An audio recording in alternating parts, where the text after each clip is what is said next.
Hey guys, how you doing? Today in this video, I will tell you about the Agri-Food pilot program for the permanent residency of Canada. I will tell you about the overview about the eligibility criteria, about the eligible industries and occupations, and about the process as well. So if you belong to the agriculture and food industry, this could be the pilot program which could give you the permanent residency of Canada. So if you're interested, stay tuned.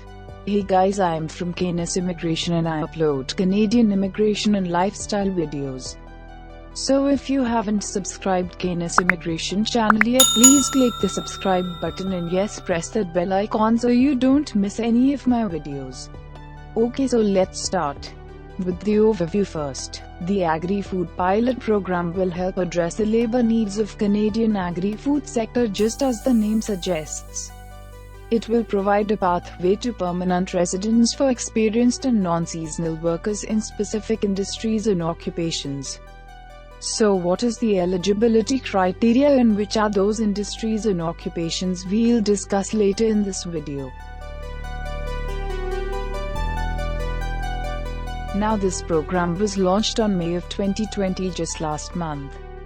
So it will continue until May of 2023, and after that they'll analyze the success of this program and then take into consideration of making this program a permanent program or not. Okay, now let's move ahead to know the eligibility criteria. So this program basically has 6 different criteria for eligibility. I will list out all of them first and then we'll discuss about them in detail. The first one is eligible work experience.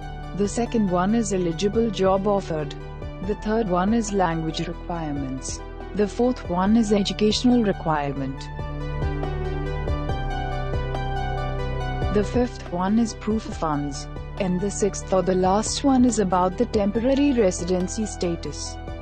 So let's start with the first one, which is the eligible work experience. Mind that when I say eligible work experience, it means the Canadian work experience that would be eligible for this program. So what is the eligibility for that Canadian work experience? You should have a minimum of 1 year of non-seasonal full-time work experience in the past 3 years in Canada. What experience should be in one or more of the eligible occupations listed under one of the eligible industries. Which are those occupations and industries we'll discuss soon after we discuss the eligibility criteria. Now when you got your job, it should have been through the temporary foreign worker program and your employer must have submitted the LMIA at the time of your joining. So these are the few eligibility criteria for your Canadian work experience. Now talking about the eligible job offer. So it is expected that you should have a genuine full-time non-seasonal job offer in Canada. Your job must be in an eligible occupation listed under one of the eligible industries that we are going to discuss after this, and your job offer must be for a job in Canada or outside of Quebec. So this pilot program is not for Quebec. Apart from Quebec, all the provinces of Canada are would now the language requirements. Of course, he should know English or French to survive in Canada. These two are the primary languages. Now the good point is that the language requirement is very low to CLP4. Now what does 4 Chilean pesos means? It means that you should have a minimum of 3.5 bands in reading, 4 in writing and speaking, and 4.5 in listening. This is a very low criteria if you can't read, understand and speak English. This would be very easy to achieve. Okay, now moving ahead to educational requirements. You should either have a Canadian high school diploma or an ECA for secondary school or above. So these are very low educational requirements that are necessary for this particular pilot program. Now proof of funds. You should have some amount of money, so that you can prove that you can take care of your family here in Canada. So if you are a family of one, which would mean that you're alone, in that case you should have around 13,000 Canadian dollars in your account. If you're a family of two, in that case you should have more than 16,000 Canadian dollars in your account, and if you're a family of three, in that case he should have around 20,000 Canadian dollars in your account. If you're a family of 4 or 5 and above, there is a list that is mentioned on the Canada.ca website. You can check it out, talking about the residency status. So if you are already in Canada, in that case you should maintain the temporary resident status, and if you are not in Canada but you fulfill all of the other eligibility criteria, in that case you would still be eligible. Okay, now moving on to discuss the eligible industries and occupations, which was a very integral part of the eligibility criteria as well. Okay, so this is the Canada.ca website, the official website of Government of Canada. And they have listed down the eligible industries and occupations here.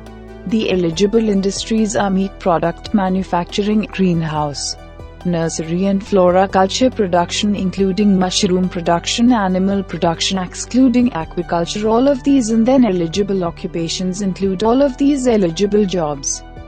These are mostly NOCB, NOCC and NOCD. I will provide the link to this web page where they've listed out these eligible occupations and eligible industries in the description below. If you want, you can check it out. But before we move further, there's something important that needs to be discussed. There is an application limit for each eligible occupation. So you should take care of that. If you belong to NOCB 8252, which means your farm supervisor, in that case the number of applications accepted per year are very low, just 50 of them. So that would give you a little chance of getting the permanent residency. But you're an industrial butcher or retail butcher, in that case you have a lot of chance because you have around 1,500 applications per year, and similarly for other occupations as well.